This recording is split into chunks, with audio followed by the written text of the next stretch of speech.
where's the spot's gonna be. I know. I can't see anything. Yeah.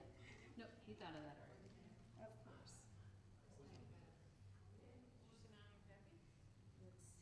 Let's see, we've got extra copy now. Yeah.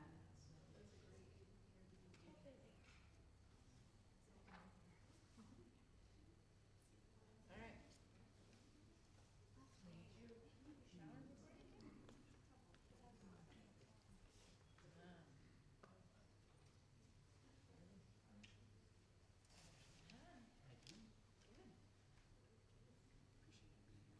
Yeah. Did you already have those numbers? Oh, Yeah. good, it wasn't March, Right, yeah, yeah. well, it's not a trimester school, but we have kind of a You know what to do and when to trimester do it. schedule in a way. So fall semester and then what we call winter semester. Okay. Which everybody else would call spring. Right. And then summer, so we start really early. Nice. Hey, I'm well, how are you? So, do you watch all Teachers Written Small on PBS? I haven't. Mm-hmm. I don't have television, so Yeah, you did. Well, I've heard tell though. so anyway, one of the main characters, that marries, his name is Secret. Okay. And Secret is, it's really British, this is like in the 30s and 40s. And they had their Christmas episode this year. And that time I watched all of the stuff, so we're planning to it this week. And it talked about how the term end was misinterpreted from the Greek. I said, somebody else has told me that. Word's gotten around. So, but anyway, this takes place, like I said, in the 30s Yeah. and 40s. So, so anyway, I Fun wanted to connection. share Things, that. yeah. Thanks for sharing.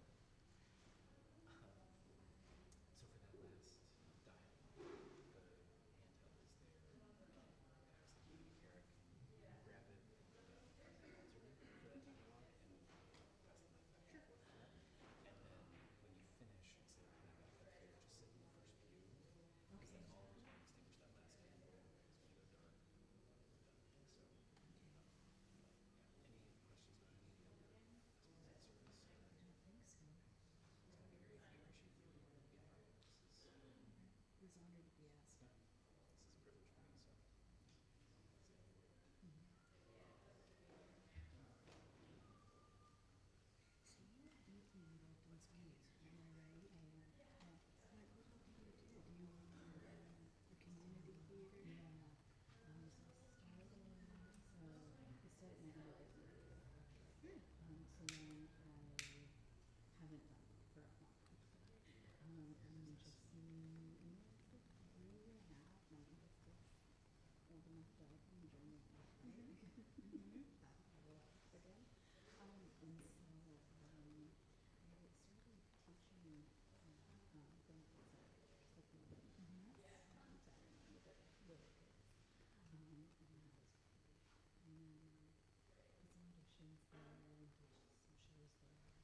Good evening. Welcome to this special service at St. John's United Church of Christ, where every Sunday and today on a Friday, we affirm that no matter who you are, and no matter where you are on life's journey, whether in light or shadow, you are welcome here. This is a unique service in our worship year, and so I want to give some basic instructions, some landmarks as we enter in this evening. This is what is known as a tenebrae service, or service of shadows. So some things are going to be happening throughout the service. We've lit 7 candles here, and each one reflects a different shadow that we will enter into. The night will get progressively darker as we do. As we extinguish each candle representing a stage in Jesus' journey to the cross and the grave, the sanctuary will become progressively darker. We'll also assist with dimming the electric lights to simulate the candles being extinguished as we go. And at the end of the service, all of the lights will go out when the Christ candle, the center candle, which we light during the Advent season, and then we will light it again on Resurrection Sunday 2 days from now. When that candle is extinguished, the sanctuary will go dark for a period of about 30 seconds. Remain seated during that time, and then the lights will come back up, and we're going to invite you to exit in silence. This is a singular service, and so whereas we usually take time afterwards to fellowship, we're going to ask you to leave directly to the parking lot. You're welcome to chit-chat for a bit out there, but we want to preserve the solemnity of this occasion as we have come to observe a death. The other note is that there will only be one song that we will sing this evening. It's song 229 in your hymnals, and since the lights will be going out and it comes towards the end of the service, the words will be on the screen, but if you rely on the sheet music or want to find that here shortly, that's what we'll be singing towards the end of the service. So as we enter into the service, this is the conclusion of our Lenten journey. So we think back to Ash Wednesday in February, where we began. We began in the wilderness, seeing Jesus being tested in his resolve whether to trust love and embrace weakness and mortality. And we are journeying with Jesus. We were invited into that same test, and that test tonight reaches its logical conclusion. We end our Lenten journey being asked to focus on a death. Death is the logical outcome of human frailty. But this is no ordinary death. This death is not an ordinary human passing. It is the central event of the Christian story. And it makes the Christian story unique in the faith traditions of the world, in my estimation. If you were here Sunday, I mentioned that I have been reading a book by Brian Zahnd called The Wood Between the Worlds. And he has this reflection on the uniqueness of Good Friday. He says, Jesus was killed not by God, but by the hands of wicked men. With great violence, the principalities and powers sinned the sin of the world into the sinless body of Jesus. But once sin entered the body of the crucified God, there could be no escape. On Good Friday, the sin of the world was drawn into the infinite gravity of God's grace. At Golgotha, the sin of the world as a hideous singularity was drawn inescapably into the greater singularity of God's love, where sin itself was undone. Christ's self-sacrificial death upon the cross became a cosmic supernova, irradiating time and space with divine forgiveness. This was when the sin of the world was taken away. It is hard to enter Good Friday knowing the end of the story and not prematurely anticipating Resurrection Sunday. Good Friday is an invitation, though, to sit for a minute, just once a year, with the reality that our story is rooted in a death. It is a story that takes place in the shadows, in the margins. It has often been said that if not for the witness of a handful of women, the Christian faith would not exist. It was women who discovered the empty tomb and told the rest of the disciples what they had found. This evening, we're going to hear from the voices of women who, some of whom would be at the empty tomb, but more importantly, also bore witness to the cross. At each stage of the journey, the actions of men are often in the forefront, but there are women in the shadows.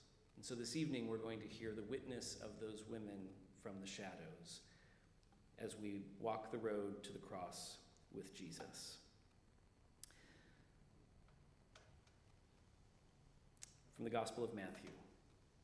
When it was evening, Jesus took his place with the 12 disciples. And while they were eating, he said, "Truly I tell you, one of you will betray me." And they became greatly distressed and began to say to him one after another, "Surely not I, Lord." He answered, "The one who has dipped his hand into the bowl with me will betray me. The Son of Man goes as it is written of him, but woe to that one by whom the Son of Man is betrayed. It would have been better for that one not to have been born." Judas, the one who betrayed him, said, "Surely not I, Rabbi." He replied, "You have said so." While they were eating, Jesus took a loaf of bread, and after blessing it, he broke it, gave it to the disciples, and said, "Take, eat. This is my body." Then he took a cup, and after giving thanks, he gave it to them, saying, "Drink from it, all of you, for this is my blood of the covenant, which is poured out for many for the forgiveness of sins.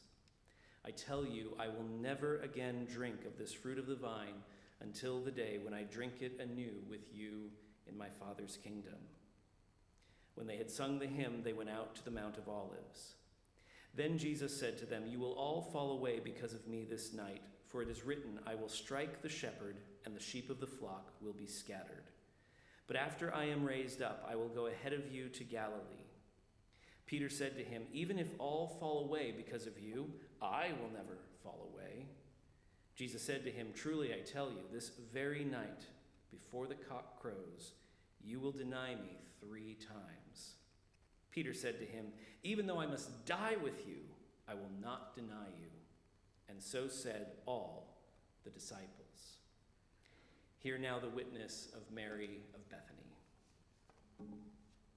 They will remember the smell. They always do. Not the way his voice softened when he said my name, not the way the room shifted when I broke the jar, just the cost, the waste, the scandal of it. But I knew. I didn't understand everything. How could I? But I knew enough. I had sat at his feet long enough to recognize the weight in his words when he spoke of suffering, when others argued about greatness. I listened for grief. So I brought what I had, not because it was practical, but because it was true.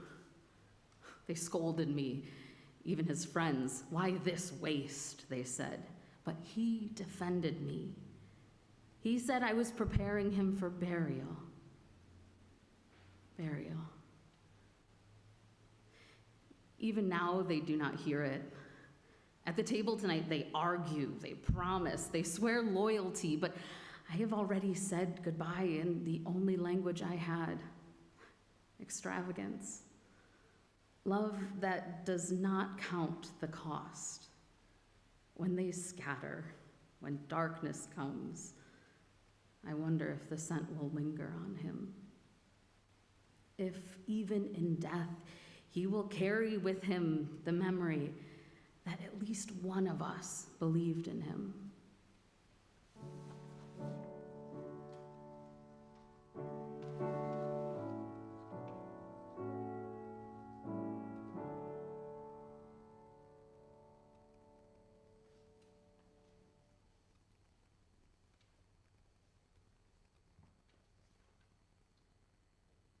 Then Jesus went with them to a place called Gethsemane, and he said to his disciples, "Sit here while I go over there and pray." He took with him Peter and the 2 sons of Zebedee, and began to be grieved and agitated. Then he said to them, "My soul is deeply grieved, even to death.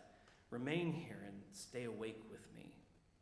And going a little farther, he threw himself on the ground and prayed, "My Father, if it is possible, let this cup pass from me.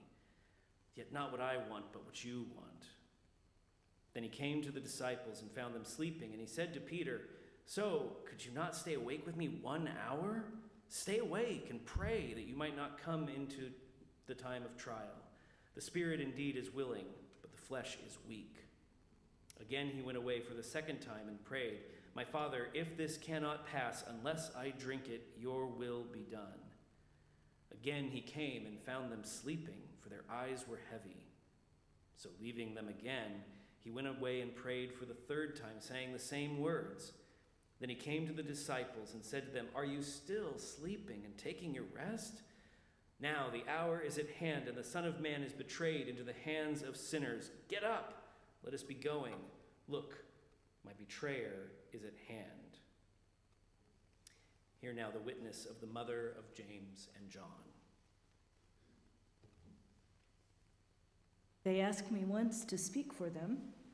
"Tell him," they said, "ask him that we might sit at his right and his left." Such boldness, such beautiful, foolish ambition.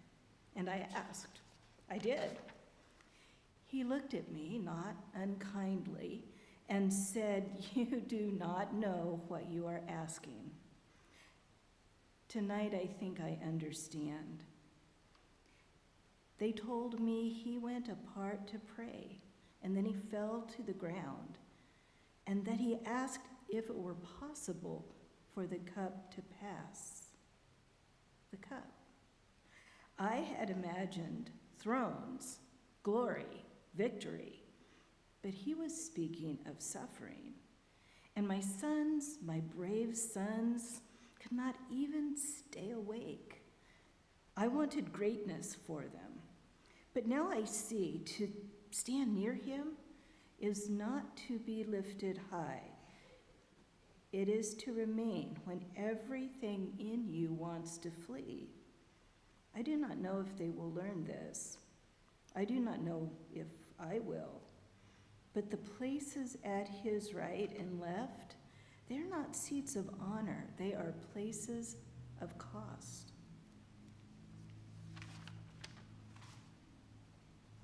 While he was still speaking, Judas, one of the 12, arrived. With him was a large crowd with swords and clubs from the chief priests and the elders of the people. Now the betrayer had given them a sign, saying, "The one I will kiss is the man. Arrest him." At once he came up to Jesus and said, "Greetings, Rabbi," and kissed him. Jesus said to him, "Friend, do what you are here to do." Then they came and laid hands on Jesus and arrested him.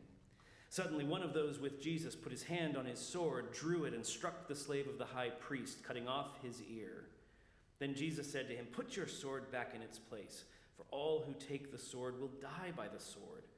Do you think that I cannot appeal to my Father, and he will at once send me more than 12 legions of angels?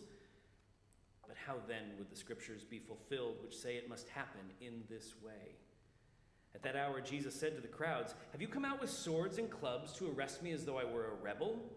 Day after day I sat in the temple teaching, and you did not arrest me. But all this has taken place so that the scriptures of the prophets may be fulfilled." Then all the disciples deserted him and fled. Hear now the witness of Mary, wife of Alphaeus, mother of 2 other disciples. They would not meet my eye. James tried, my sweet, earnest boy, but his hands would not stop shaking. And the other one, he spoke too quickly, as if telling it might make it smaller if he told it fast. "A garden," they said. "We were only in a garden." But I heard what they could not say. Fear had entered them like a storm. They spoke of torches, of soldiers, of Judas, stepping forward like a stranger wearing a friend's face. And then the kiss. I raised my sons to recognize love by its signs: an embrace, a blessing, a greeting of peace. And now even that has been taken. They told me they all ran, all of them, and left him there. I wanted to say, why didn't you stay? I wanted to ask, where were you when he needed you? But I already saw it written all over them. They were asking themselves. So I did what mothers do. I held them. These men who were really still boys, I held them while they trembled with the knowledge that courage had failed them. And I wondered, if I had been there, would I have stayed?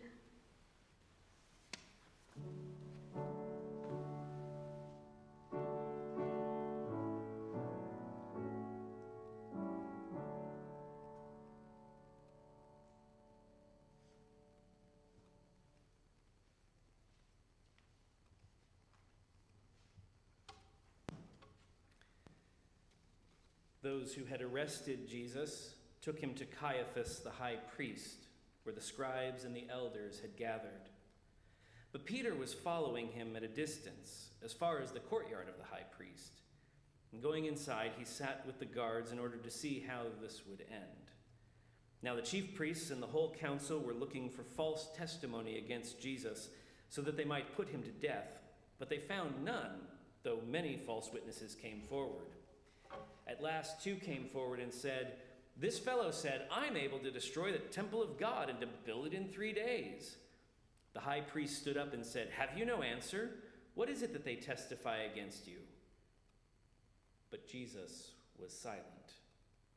Then the high priest said to him, 'I put you under oath before the living God. Tell us if you are the Messiah, the Son of God.'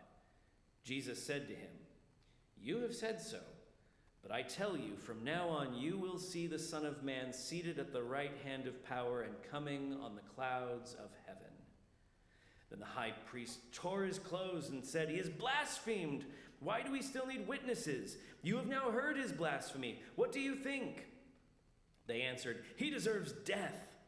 Then they spat in his face and struck him, and some slapped him, saying, 'Prophesy to us, you Messiah. Who is it that struck you?' Hear now the witness of Joanna, wife of Chuza, steward to King Herod. Well, I have lived in 2 worlds. In Herod's house, I learned how truth bends. I've watched men rewarded for convenient lies and punished for inconvenient truths.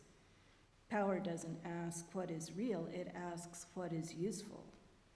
But I also walked the roads with him. I helped provide for him, for all of them.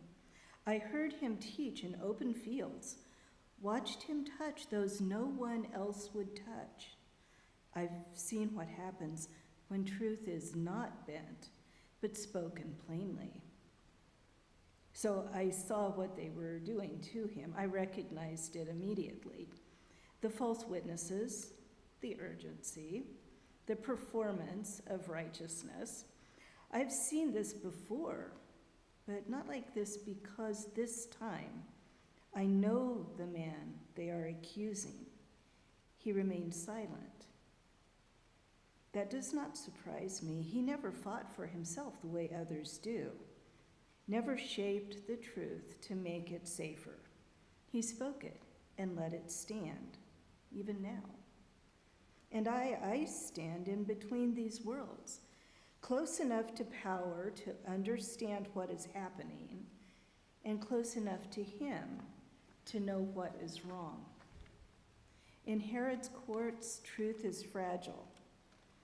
But with him, truth did not need protection. And that may be why they cannot let him live.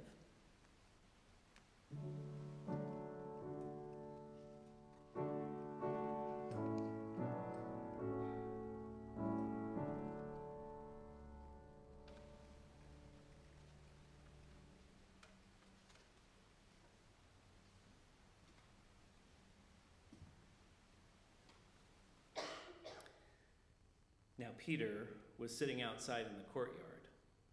A female servant came to him and said, you also were with Jesus the Galilean." But he denied it before all of them, saying, "I do not know what you're talking about." When he went out to the porch, another female servant saw him, and she said to the bystanders, "This man was with Jesus the Nazarene." Again he denied it with an oath, "I don't know the man." After a little while, the bystanders came up and said to Peter, "Certainly you are also one of them, for your accent betrays you." Then he began to curse, and he swore an oath, "I don't know the man." At that moment, the cock crowed. Then Peter remembered what Jesus had said, "Before the cock crows, you will deny me 3 times." And he went out and wept bitterly. Hear now the witness of the servant girl. I wasn't trying to be brave.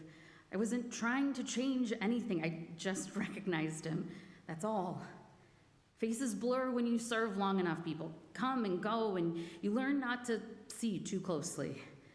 It's safer that way. But I had seen him with Jesus, close, loyal, the kind of man who leaned in when others leaned back. So I said it.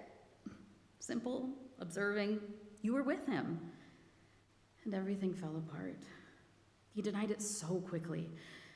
Not once, again and again, louder each time, sharper, as if the words themselves could build a wall between who he was and who he feared being. And then the rooster crowed. I didn't understand it at first, but his face, I will not forget his face. It was not anger, not at me. It was something breaking open, as if he had just seen himself clearly and could not bear the sight. I only spoke what I saw, but it was enough.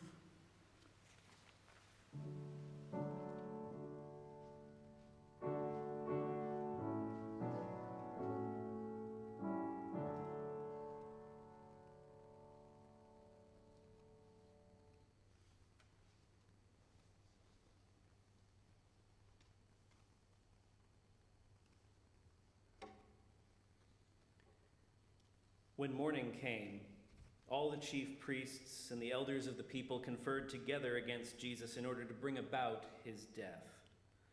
They bound him, led him away, and handed him over to Pilate, the governor. Now Jesus stood before the governor, and the governor asked him, "Are you the king of the Jews?" Jesus said, "You say so."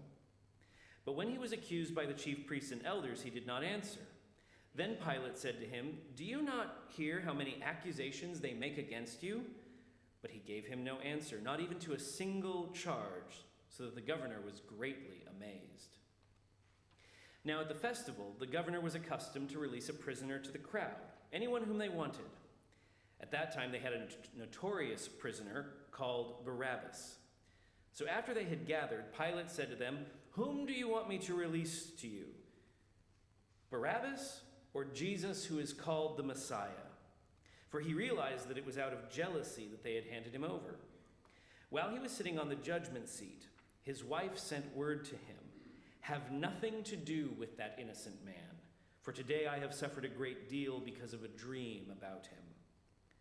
Now the chief priests and the elders persuaded the crowds to ask for Barabbas and to have Jesus killed. Then the governor again said to them, "Which of the two do you want me to release for you?" And they said, "Barabbas." Pilate said to them, "Then what should I do with Jesus, who is called the Messiah?" All of them said, "Let him be crucified." Then he asked, "Why? What evil has he done?" But they shouted all the more, "Let him be crucified." So when Pilate saw that he could do nothing, but rather that a riot was beginning, he took some water and washed his hands before the crowd, saying, "I am innocent of this man's blood. See to it yourselves." Then the people as a whole answered, "His blood be on us and on our children." So he released Barabbas for them, and after flogging Jesus, he handed him over to be crucified. Then the soldiers of the governor took Jesus into the governor's headquarters, and they gathered the whole cohort around him. They stripped him and put a scarlet robe on him. And after twisting some thorns into a crown, they put it on his head. They put a reed in his right hand and knelt before him and mocked him, saying, "Hail, King of the Jews!" They spat on him and took the reed and struck him on the head. After mocking him, they stripped him of the robe and put his own clothes on him. Then they led him away to crucify him. Hear now the witness of Pilate's wife. I sent word to him, urgently and desperately, have nothing to do with this righteous man. I'm not given to visions. Power teaches you to distrust what cannot be controlled.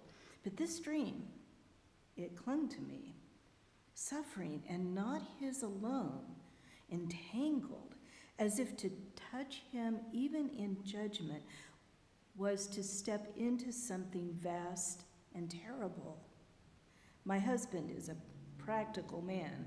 Rome does not reward hesitation. He knows how to weigh a crowd, how to measure risk, how to preserve order. But I saw something he did not. This is not a problem to be managed. This is a line that once crossed cannot be uncrossed. I don't know if he listened. Perhaps he tried in his way. A question asked, a gesture made, hands washed. But there are decisions that water cannot cleanse, and I fear we have all been drawn into this.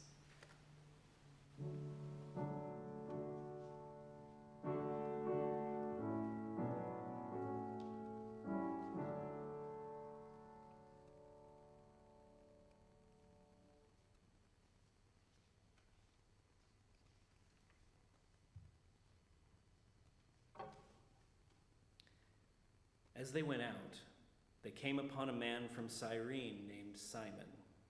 They compelled this man to carry his cross.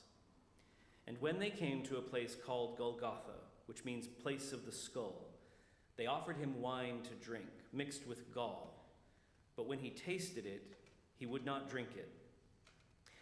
And when they had crucified him, they divided his clothes among themselves by casting lots. Then they sat down there and kept watch over him. Over his head they put the charge against him, which read, "This is Jesus, the King of the Jews." Then 2 rebels were crucified with him, one on his right and one on his left. Those who passed by derided him, shaking their heads and saying, "You who would destroy the temple and build it in 3 days, save yourself. If you're the Son of God, come down from the cross." In the same way, the chief priests also, along with the scribes and elders, were mocking him, saying, "He saved others, he can't save himself. He's the King of Israel, let him come down from the cross now, and we'll believe in him. He trusts in God, let God deliver him now, if he wants to, for he told us, 'I'm God's son.'" The rebels who were crucified with him also taunted him in the same way. From noon on, darkness came over the whole land until 3 p.m. At about 3 o'clock, Jesus cried with a loud voice, "Eli, Eli, lema sabachthani?" That is, my God, why have you forsaken me?" When some of the bystanders heard it, they said, "This man is calling for Elijah." At once one of them ran and got a sponge, filled it with sour wine, put it on a stick, and gave it to him to drink. But the others said, "Wait, let's see whether Elijah will come to save him." Then Jesus cried again with a loud voice and breathed his last. At that moment, the curtain of the temple was torn in 2 from top to bottom. The earth shook and the rocks were split. The tombs also were opened, and many bodies of the saints who had fallen asleep were raised. After his resurrection, they came out of the tombs and entered the holy city and appeared to many. Now when the centurion and those with him who were keeping watch over Jesus saw the earthquake and what took place, they were terrified and said, "Truly, this man was God's son."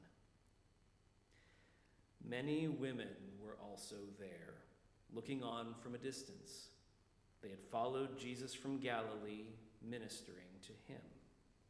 Among them were Mary Magdalene and Mary the mother of James and Joseph, and the mother of the sons of Zebedee.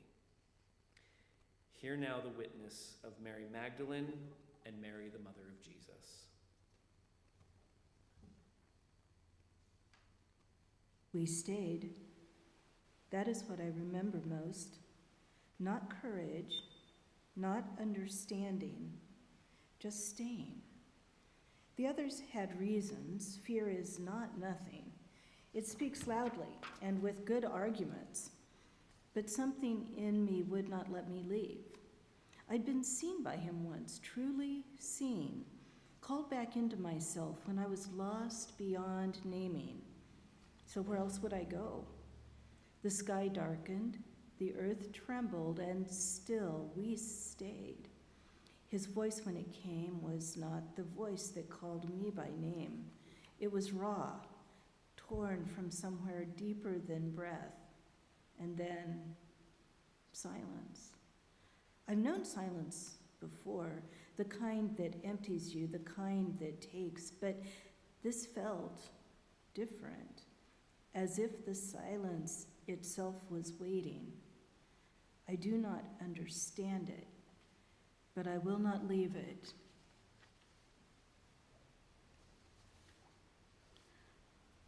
I remember his first cry, how small he was, how the world seemed to hold its breath when I held him.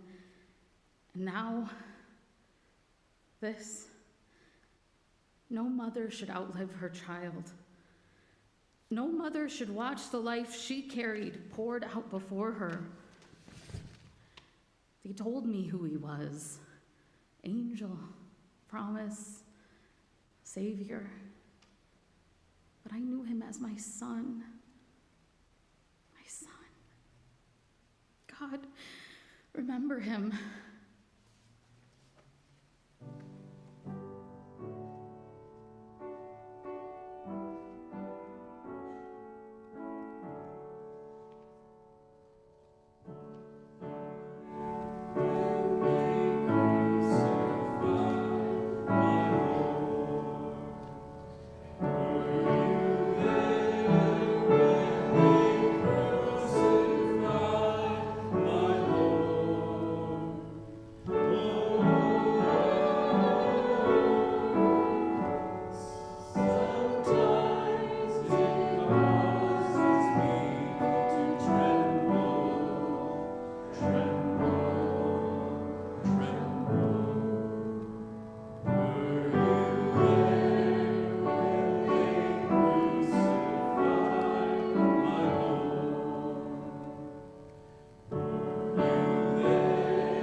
When it was evening, there came a rich man from Arimathea named Joseph, who also was himself a disciple of Jesus. He went to Pilate and asked for the body of Jesus. and Pilate ordered it to be given to him.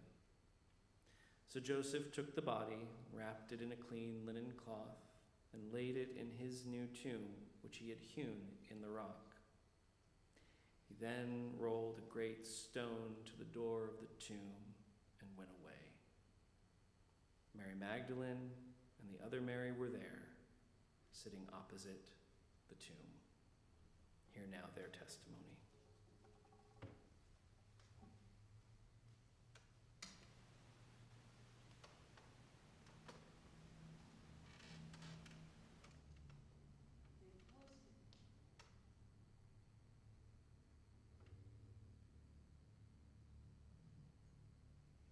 They've closed it, as if a stone could finish the story.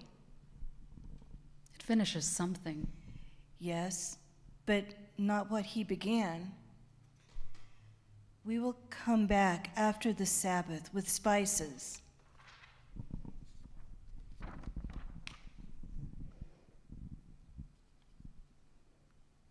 It was something to do. It's something to bring. Where are they? Hiding, grieving, ashamed. Well, so are we. Yes. But we are here. Do you know what we will find? No, do you? No.